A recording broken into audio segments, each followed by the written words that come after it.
आज इस वीडियो में हम डिस्कस करने वाले हैं शेयर्स बेचने पर आने वाले कैपिटल गेन टैक्स को बचाने के 5 तरीके।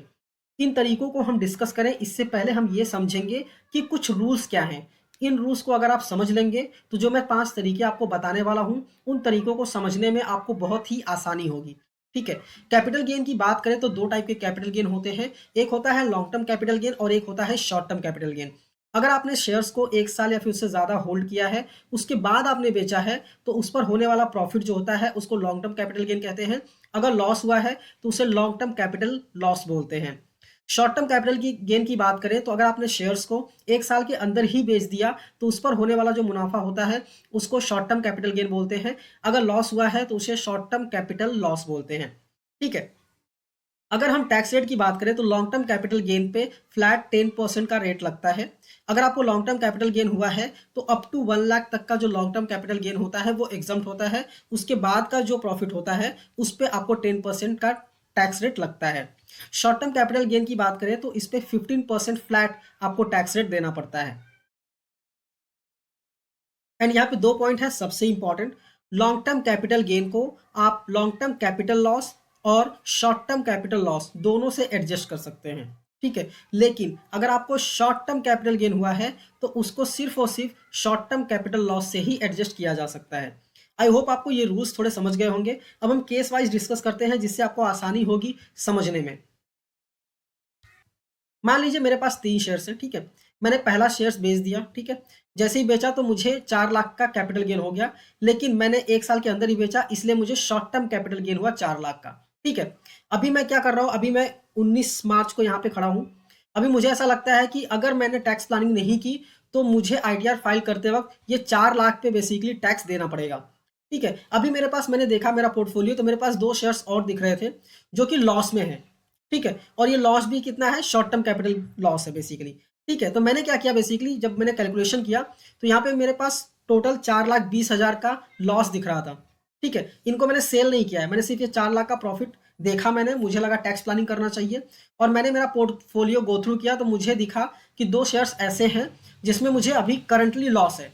ठीक है। तो मैं क्या करूंगा, मैं इन दोनों शेयर्स को सेल कर दूंगा। जैसे ही सेल करूंगा मुझे 4,20,000 रुपए का जो है लॉस बुक हो जाएगा। उसके बाद मैं चाहूं, अगर मुझे सेल नहीं करना था, मैं चाहूं तो नेक्स्ट डे वापस से दोनों कंपनीज जो है, दोनों शेयर्स जो है वो मैं वापस से खरीद सकता हूं। ठीक है। तो यहाँ पे देख सकते हैं मुझे 4 लाख का प्रॉफिट हुआ था। मुझे बेचना नहीं था फिर भी मैंने बेच के लॉस को बुक कर लिया 4,20,000। अब यहाँ पे अगर मैं लेस करूंगा तो मुझे 20,000 का एक्स्ट्रा लॉस दिखेगा जिसे मैं कैरी फॉरवर्ड कर सकता हूँ। ठीक है। मतलब ये 4 लाख पे जो टैक्स आने वाला था वो मैंने बचा लिया। ये था केस 1। केस 2 डिस्कस करते हैं। ठीक है। अभी लॉन्ग टर्म कैपिटल गेन की बात करते हैं। लॉन्ग टर्म, जैसे हमने शॉर्ट टर्म के लिए बताया, सेम लॉजिक आप लॉन्ग टर्म कैपिटल गेन के लिए भी लगा सकते हैं। ठीक है। मेरे मेरे जितने भी शेयर्स हैं सारे बेसिकली लॉन्ग टर्म है।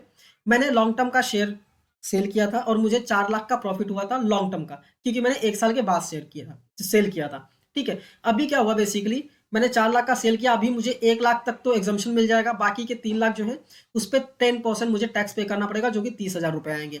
अभी मैंने वापस से मेरा जो पोर्टफोलियो गो थ्रू किया, मुझे पता चला कि मुझे लॉन्ग टर्म कैपिटल लॉस भी हो रहा है कुछ शेयर्स में। ठीक है। तो मैं क्या करूंगा, मैं बेसिकली क्या करूंगा, उसको बेच दूंगा। बेच के मैं वापस से उसको नेक्स्ट डे खरीद सकता हूं, क्योंकि मुझे बेचना नहीं था तो मैं वापस से खरीद सकता हूं। तो मेरा जो लॉस है ना वो लॉस बुक हो जाएगा। तो यहाँ पे आप देख सकते हैं कि मेरा लॉस बुक हो गया है। मेरा जो प्रॉफिट है वो लॉस से एडजस्ट हो जाएगा और मुझे कोई भी टैक्स देने की जरूरत नहीं पड़ेगी।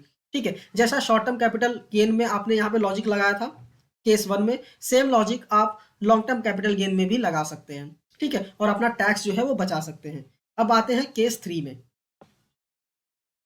जैसा कि मैंने आपको बताया था, अभी रूल में मैंने आपको समझाया था कि लॉन्ग टर्म कैपिटल गेन को long term capital loss and short term capital loss दोनों से एडजस्ट कर सकते हैं। ठीक है। वापस मैंने एग्जांपल लिया है, मुझे यहाँ पे लॉन्ग टर्म कैपिटल गेन हुआ है, मैंने सेल किया है। ठीक है।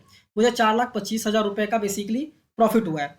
अभी मैं 1 लाख तक एग्जाम करा सकता हूँ, बाकी 3,25,000 पे मुझे टैक्स देना पड़ेगा। और मैंने जब भी अपना पोर्टफोलियो गो थ्रू किया तो मुझे ऐसा पता चला कि मेरे पास एक शेयर ऐसा है जिसपे लॉन्ग टर्म में लॉस है 1,50,000 का, और एक शेयर ऐसा है जिसमें मुझे शॉर्ट टर्म में लॉस है 2,25,000 रुपए का। तो मैं क्या करूंगा बेसिकली, मैं दोनों को सेल कर दूंगा।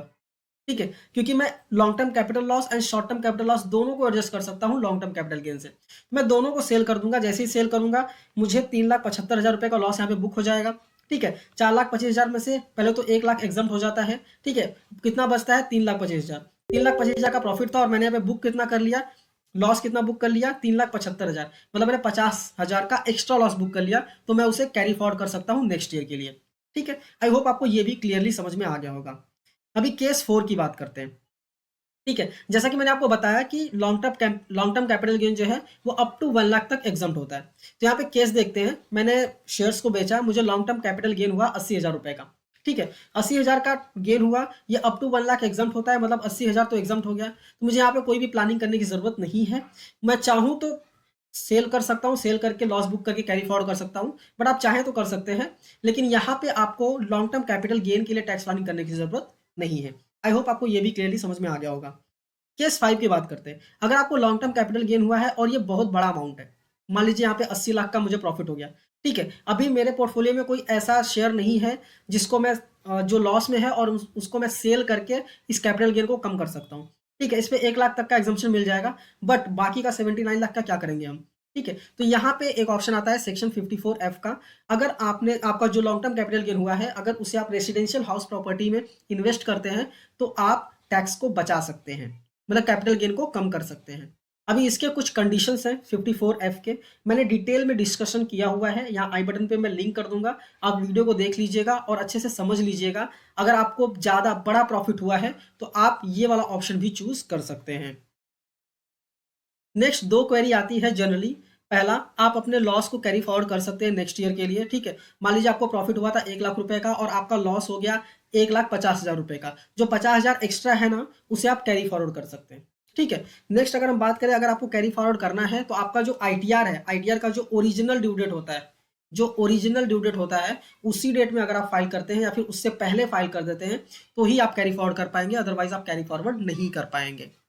तो आई होप आपको क्लियरली समझ में आ गया होगा कि कैसे हम टैक्स को सेव कर सकते हैं अगर हमको शेयर्स बेचने पे लॉन्ग टर्म कैपिटल गेन या फिर शॉर्ट टर्म कैपिटल गेन हुआ है। तो ये वीडियो पसंद आई है, समझ में आई है, तो इस वीडियो को लाइक कीजिए, अपने दोस्तों के साथ भी शेयर कीजिए और ऐसे ही वीडियोस को देखने के लिए चैनल को सब्सक्राइब करना मत भूलिए। मिलते हैं नेक्स्ट वीडियो में। Thank you for watching and all the best.